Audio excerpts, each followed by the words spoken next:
미리 막지 못한 것은 죄송하지만 내란에 가담한 적이 없다며 결백을 주장했습니다. 최후 진술에선 눈물을 쏟아냈습니다. 특검 검사들에겐 그렇게 살지 말라며 호통쳤습니다. 하지만 그는 내란 중요 임무 종사라고 1심 재판부가 결론 지었습니다. 징역 25년이 선고됐습니다. 대통령실에서 포고령 내용을 먼저 들었고 계엄의 국헌 문란 목적과 위법성을 인식했다. 그럼에도 계엄사 합수본의 검사 파견을 검토시키고 구치소의 수용 여력을 점검하는 방식 등으로 내란에 가담했다고 법원은 밝혔습니다. 박 전 장관은 법정 구속됐습니다. 첫 소식 여도영 기자입니다. 이진관 재판부는 박성재 전 법무부 장관이 내란에 가담한 혐의를 유죄로 인정하고 특검 구형보다 5년 무거운 중형을 선고했습니다. 내란 중요임무 종사 혐의에 대해서는 유죄로 인정합니다. 피고인 박성재를 징역 25년에 처한다. 1심 법원은 박 전 장관이 비상계엄의 위법성을 미리 알았다고 판단했습니다. 계엄 당일 윤 전 대통령이 박 전 장관에게 명태균 사건을 언급한 걸 이유로 들었습니다. 먼저 피고인 박성재는 윤석열의 이 사건 비상계엄 선포 목적 중 하나가 명태균 사건 무마와 군병력 등을 동원한 국회 무력화라는 것을 인식하였다고 인정할 수 있습니다. 특히 박 전 장관은 법무부로 돌아가 출국금지팀을 대기시키고 구치소 수용공간 확보, 검사 파견 협조 지시를 각 담당자에게 지시했는데 재판부는 포고령이 발령되기 전부터 포고령 발령을 전제로 지시한 거라고 봤습니다. 이렇게 할 수 있었던 건 윤 전 대통령과 김용현 전 국방부 장관으로부터 포고령과 법무부 지시사항을 전달받았기 때문이라고 판단했습니다. 대통령실에서 윤석열로부터 지시받은 사항만을 그대로 이행한 것으로 봄이 합리적입니다. 박 전 장관은 계엄 당일 대통령실에서 받은 문건이 기억나지 않는다고 했지만 받아들여지지 않았습니다. 선고에 이어 진행된 구속신문에선 마지막으로 할 말 없냐는 재판부의 질문에 한 번도 출석 거부하거나 거절하려 한 바 없다 강조했으나 재판부는 증거인멸 염려가 있다며 곧바로 법정 구속했습니다. 헌법과 법률을 준수해야 할 법무부 장관이 내란이 성공할지도 모른다고 생각해 그 일원으로 가담했다. 이진관 재판부는 이렇게 꾸짖기도 했습니다. 박성재 전 장관은 그동안 법정에 나와 법적 책임은 부정했고 도의적 책임만 인정하는 모습이었습니다. 그렇게 윤 전 대통령과 선을 계속 그어왔지만 통하지 않았습니다. 윤정주 기자입니다. 윤석열 전 대통령의 최측근 박성재 전 법무부 장관이 내란에서도 최측근 역할을 했다고 법원은 판단했습니다. 헌법과 법률을 준수하고 수해야 할 더욱 무거운 업무를 부담한다고 보아야 합니다. 는 12.3 내란이 성공할지도 모른다는 생각에 이러한 업무와 책임을 끝내 외면하고 오히려 그 일원으로서 가담하기로 선택하였습니다. 교정본부를 총괄하는 법무부 장관이 포고령 위반자를 구금하는 임무를 맡았다는 점도 질책했습니다. 국민의 기본권과 자유민주적 기본질서가 유린당했던 어두운 과거를 회개하여 독재정치라는 수렁에서 장기간 헤어나오지 못할 뻔하였습니다. 지난 4월 결심 재판 최후 진술에서 박성재 전 장관은 눈물을 흘렸습니다. 대통령을 설득하는 데 실패한 것에 대해서 많은 책임감을 느끼고 있습니다. 그리고 국민께 충격과 실망을 드린 것이 대단히 죄송하게 생각합니다. 대통령과 자신을 분리하고 본인의 책임은 말리지 못한 도의적 책임뿐이란 점을 강조한 겁니다. 하지만 재판부는 내란 혐의 대부분을 인정했습니다. 다만 박 전 장관이 윤석열 김건희 부부의 텔레그램 메시지를 받고 김건희 씨 수사를 무마해줬단 청탁금지법 위반 혐의에 대해선 공소기각했습니다. 내란 특검의 수사 범위가 아니라고 판단했습니다.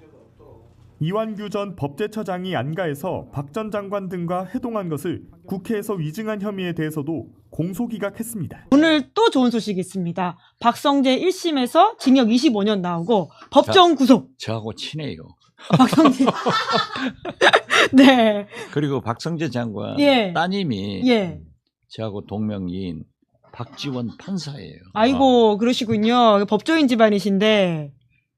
어떻게 됐든 잘못했으니까 뭐 징역 25년. 5년 예. 했지만은 가서 살아야죠. 네, 그럼요. 내란의 그 주요한 역할을 했다라고 하는 것은 굉장히 우리 역사에 그건 크게 뭐 남을 저도 부분들이고, 법사위에서 많이 따졌던 예, 거고. 그러시죠. 예. 특히나 이제 뉴욕감찰관께서 첫 번째 증인으로 이 재판에 나가가지고 중요한 증언들을 많이 예. 했었었거든요. 예. 그러니까 박성재 전 장관 같은 경우에는 사실 죄를 뉘우치는 모습이라든지 이런 것들 잘 보이지 않았었기 때문에 많은 분들이 이번 재판에서 결과가 잘 나올까라고 걱정을 했던 것 같긴 해요. 좀 특히나 소회가 좀 남다르실 것 같습니다.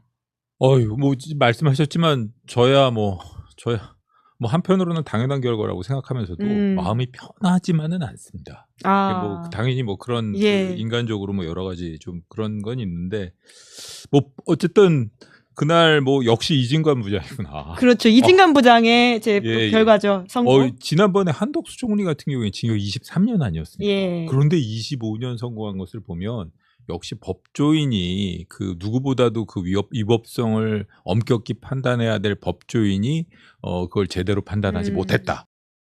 그 이후에 그걸 정당화하기 위해서 여러 가지 행동을 하지 않았습니까? 예. 그런 거에 대해서 아주 안 좋게 본 거 아닌가 이런 생각이 듭니다.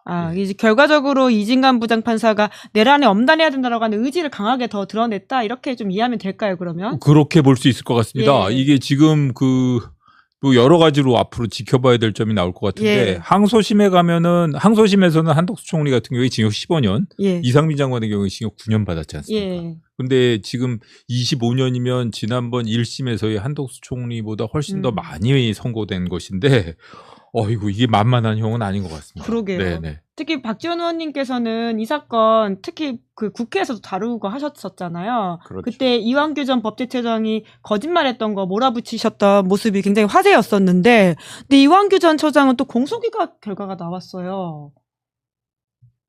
그게 이제 특검의 수사 범위를 일탈했다는 넘어섰다고 것 또 이렇게 아니에요? 판단했더라고요. 그렇기 때문에 공소 자체를 인정하지 않은 것 같은데 나쁜 사람은 이완규인데. 그러게요. 이번 공소기각 판결은 법조인이신 뉴욕 감찰관님이 좀 예. 해주신다면요? 그 국회 국정조사에서도 그렇고 여러 가지 국민들 보기에 예. 좋지 않은 모습을 많이 보였는데다가 어떻게 보면 전혀 반성하지 않는 모습, 뭐 그리고 내가 뭐 어떡하겠냐 이런 식으로 그런 여러 가지 좀 무책임한 걸 넘어서 가지고 뭐 사실을 숨기는 듯한 증언을 많이 하셨죠. 예. 그래가지고 그것 때문에 아주 안 좋았는데 저는 이 부분은 약간 좀 이건 특검에서도 항소를 할 거라고 보거든요. 예. 그 특검법 11호에 보면 물론 국회에서 좀 더 정교하게 법을 만들었더라면 확실했겠지만 11호에 보면 수사 과정에서 인지한 관련 범죄에 대해서는 관할권을 갖게 돼 있거든요. 예.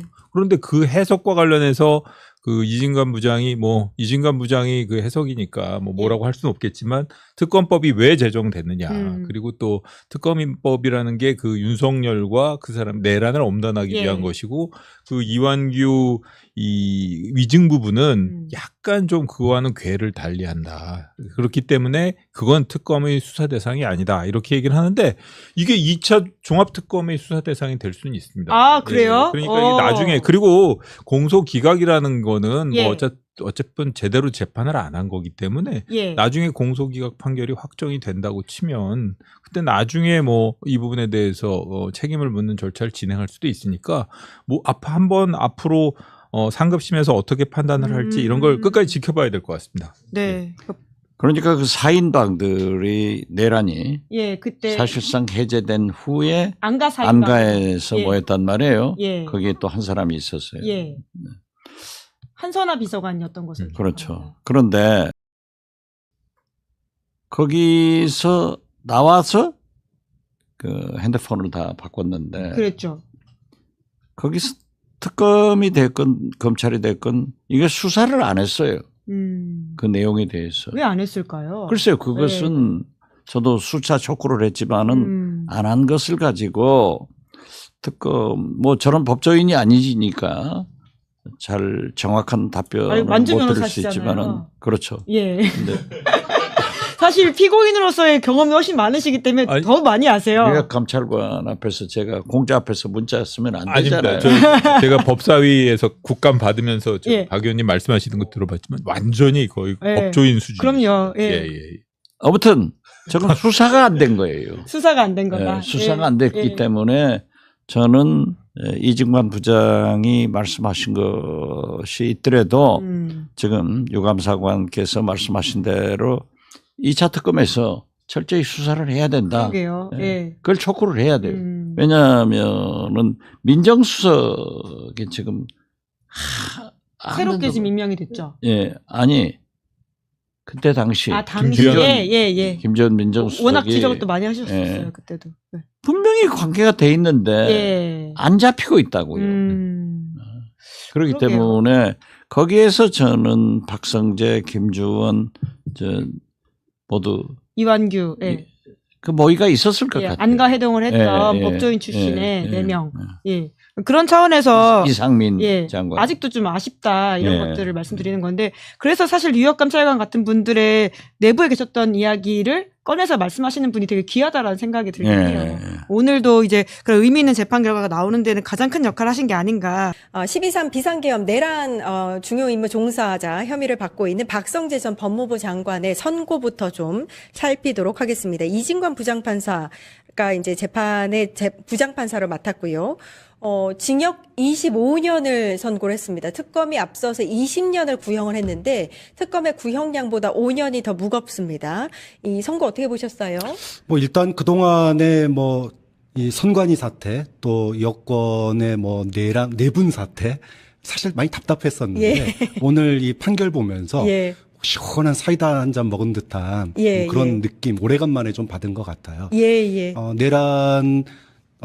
내란 세력 처벌 사실 그동안에 조금 1심 판결 윤석열 1심 판결 이후에 조금 가라앉는 분위기였는데 나머지 이제 소위 세력들에 대해서 처벌할 수 있는 그런 계기점, 분기점 아닌가 싶어서 일단 반갑고요. 예. 오늘 그 내란 주요 임무 종사 여기에 대해서 법원의 판단이 굉장히 냉혹했습니다.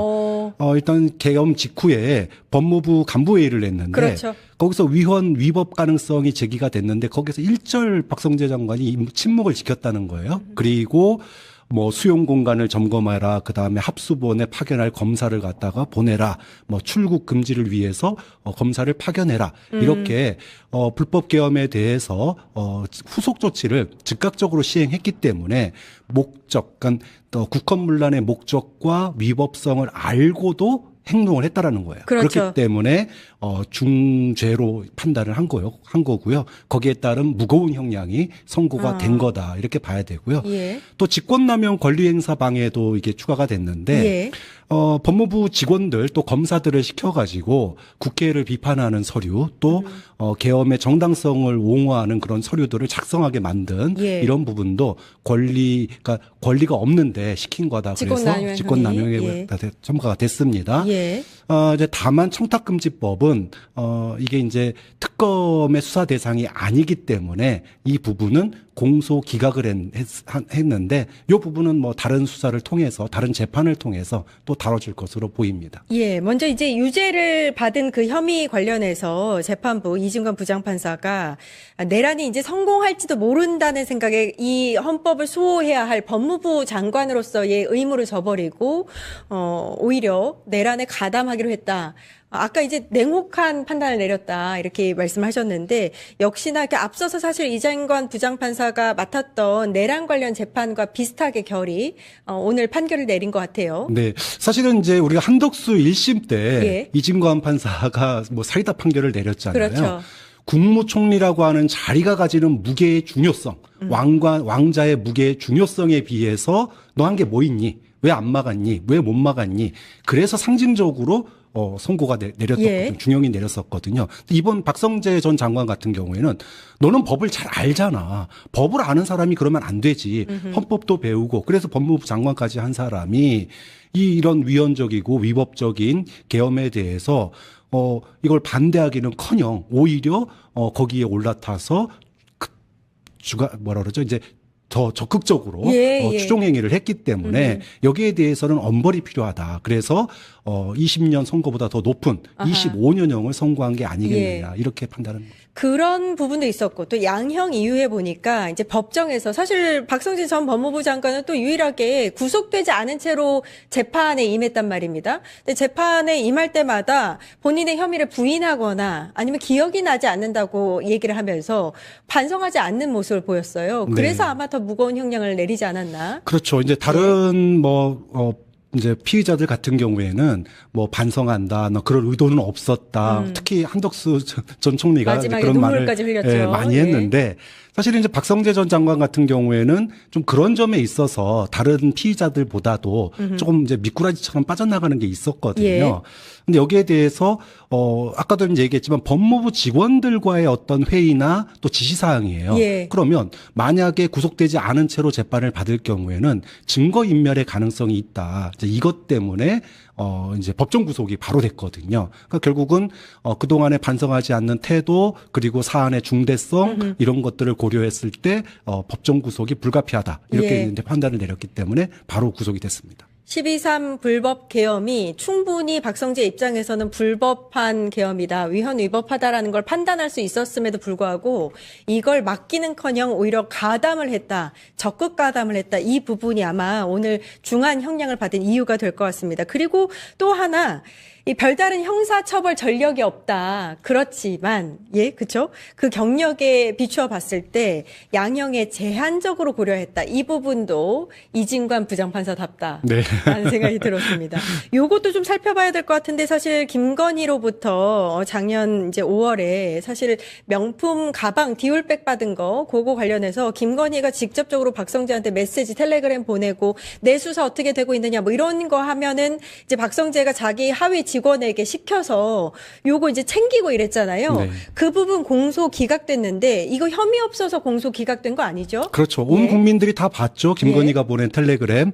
뭐 내 수사 어떻게 됐냐. 어떻게 되고 있냐. 또 전직 여사들 수사는 왜 안 하냐. 이렇게 텔레그램을 보내니까. 이만빵이라는 그래서 별칭 사용했습니다. 박성재 장관이 법무부 검찰과장을 시켜가지고 사건 현재 어디까지 수사되고 있는지 보고받고 그거를 갖다가 또 이야기를 해줬습니다. 예, 예. 그리고 이 사건 담당 인 중앙지검 수뇌부를 교체하는데 박성재 전 장관이 개입했다. 그렇죠. 그랬기 예. 때문에 이거는 불법한 청탁에 응한 거기 때문에 청탁금지법 위반이라고 이제 기소가 됐는데 여기에 대해서 이번 법원은 공소 기각을 내렸어요. 왜냐하면 이 기소를 한 팀이 어디냐? 내란 특검입니다. 근데 이건 내란 특검의 수사권 대상이 아니기 때문에 예. 공소 기각을 한 거고요. 예. 이거는 다른 사건에서 다른 수사를 통해서 재판을 받아라. 이렇게 얘기를 한 것이기나 마찬가지이기 때문에 사실상 지금 2차 특검이 그런 거 아니겠습니까?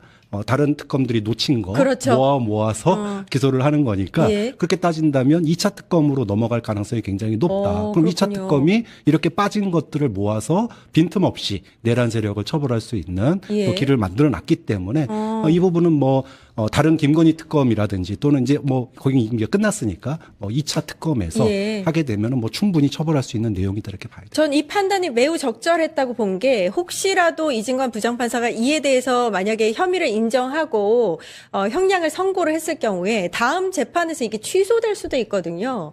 그래서 혹시라도 절차적인 문제를 제기할 수도 있으니까 그 수사 대상에 포함되지 않았다는 점을 명확히 하고 특히나 판결문에 이 사항을 설명을 굉장히 자세히 해줍니다. 참고로 공소 기각이 확정될 경우 특별한 사정이 없는 한 적법한 절차에 따라서 다시 수사하고 기소해서 적법 절차 원칙과 실체적인 진실 규명 사이 조화를 도모할 수 있다.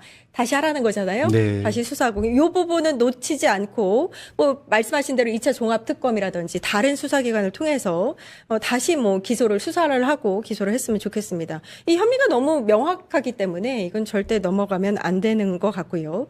오늘 재판의 좀 중요한 의미 중에 하나가 그 내란을 그 계획함에 있어서 그 시기를 2023년으로 특정을 하고 그 이유를 노상원 수첩으로 왔습니다. 지금까지의 수첩, 그 재판에서는 노상원 수첩을 인정한 재판이 거의 없었는데 오늘 재판에서 최초로 노상원 수첩을 통해서 내란을 준비를 했다라고 인정한 거라서 매우 의미가 있다고 보여지거든요. 네. 뭐 다른 내란 주요 종사자들에 대한 재판들이 쭉 몇 가지 있었는데 그동안에 있어서는 이 수첩의 존재 그리고 그 수첩에 따른 어떤 그 내란 계엄에 대한 준비 이런 부분들에 대해서 법적으로 인정하는 판결이 없었습니다. 그런데 이번에 처음으로 내란의 준비 과정에서 이 노상원 수첩의 존재와 그것이 법적으로 문제가 됨에 대해서 처음으로 인정을 했거든요. 근데 물론 이제 이게 2심에 가게 되면 내란 전담 재판부가 있잖아요. 그렇죠. 그렇기 때문에 다른 재판부에서는 인정이 안 됐지만 이번 재판에서는 인정이 됐기 때문에 전담 재판부에서 이 부분을 어떻게 볼지 그래서 이 부분에 대한 판결은 2심에 갔을 때 다른 이제 소위 그 노상원 수첩과 관련된 피의자들에게도 다시 이게 또 적용될 가능성이 있기 때문에 이 부분은 이제 전담 재판부의 판결의 몫으로 넘겨지게 됐습니다. 예. 이완규 전 차장에 대해서는 공소를 기각했네요. 이건 어떻게 보셨어요? 이완규 전 법제처장도 마찬가지인데요. 이게 이제 안가 모임이라고 계엄 다음 날 12월 4일 날 거기서 뭐 대책 논의를 했는데 안 했다고 위증했다라는 거예요. 근데 위증에 대해서는 내란 특검이 수사권이 없기 때문에 마찬가지로 아까 김건희 청탁금지법 위반처럼 이거는 수사권이 없기 때문에 기각이에요. 그래서 다른 수사기관에서 다시 수사해가지고 다른 죄목으로 기소를 하게 되면 뭐 이거는 처벌받을 수 있는 가능성이 열려 있는 상황이죠.